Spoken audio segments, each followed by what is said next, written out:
Yes, good morning students. हम लोगों ने अभी ट्रांसपोर्टेशन इन एनिमल्स ख़त्म किया है। जब हमारी पिछली क्लास थी तो हमने ट्रांसपोर्टेशन इन एनिमल्स ख़त्म किया था और आज हमें करना है transportation in plants. So are you ready students for this? चलिए तो स्टार्ट करते हैं। Good morning everyone. चलिए हम लोग स्टार्ट करते हैं ट्रांसपोर्टेशन इन प्लांट्स से। इसको आपके बुक में ये जो पेजेस दिए हुए हैं, I have given these pages in your notes and I will try to provide you the notes also for this transportation in plants. इसको हम लोग समझ लेते हैं कि इसमें हमको पढ़ना क्या है, क्योंकि लाइन बाय लाइन अगर हम एक एक लाइन इसका पढ़ना स्टार्ट करेंगे तो काफ़ी बोरिंग भी और काफ़ी मतलब समझ में भी नहीं आएगा और काफ़ी बोरिंग भी लगेगा। तो चलिए हम लोग देख लेते हैं इसमें मेनली हमें देखना क्या है। ट्रांसपोर्टेशन इन प्लांट्स में क्या क्या ट्रांसपोर्ट होता है स्टूडेंट्स? तो ट्रांसपोर्टेशन इन प्लांट्स में पहले हमें ट्रांसपोर्ट करना है क्या? सबसे पहले तो वाटर। ठीक है, हमें क्या ट्रांसपोर्ट करना है? सबसे पहले वाटर ट्रांसपोर्ट करना है, वाटर और मिनरल्स भी। ठीक है, ये दोनों का नाम हम एक साथ इसलिए बता रहे हैं क्योंकि दोनों एक ही जगह से ऑब्जर्व होता है, वाटर एंड मिनरल्स।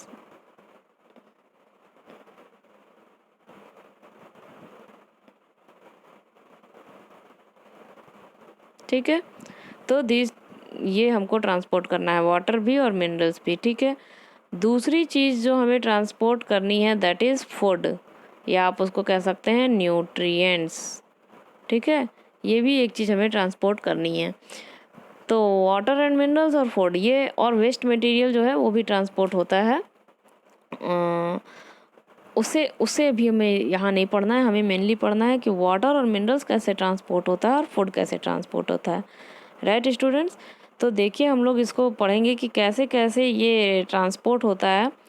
तो वाटर एंड मिनरल्स की अगर हम बात करें तो वाटर एंड मिनरल्स को ट्रांसपोर्ट करने के लिए जो प्लांट्स में एक वेसल प्रेजेंट होता है that is xylem.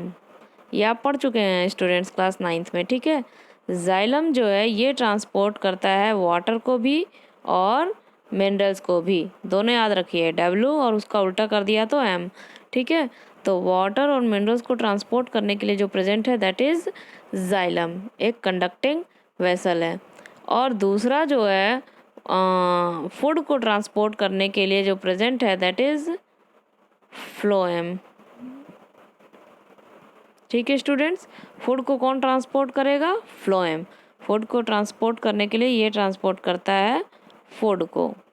Is it clear? तो दो कंडक्टिंग वेसल्स हैं आपके प्लांट्स में, that is xylem and phloem. Xylem transport water and minerals with the help of roots, root से कंडक्ट करता है ऊपर की ओर, and phloem transport food to all the directions. ठीक है, लीव्स में फूड बनता है तो वो ऊपर भी जा सकता है, नीचे भी आ सकता है। Is that clear students? इसमें तो कोई दिक्कत नहीं है। दिक्कत होगी तो आप मैसेज करके पूछ सकते हैं कि मैम ये किस में आपको क्या दिक्कत है। ठीक है, तो ये दो चीज़ें आपको ट्रांसपोर्ट करनी है। अब ये दो चीज़ें ट्रांसपोर्ट कैसे होंगी?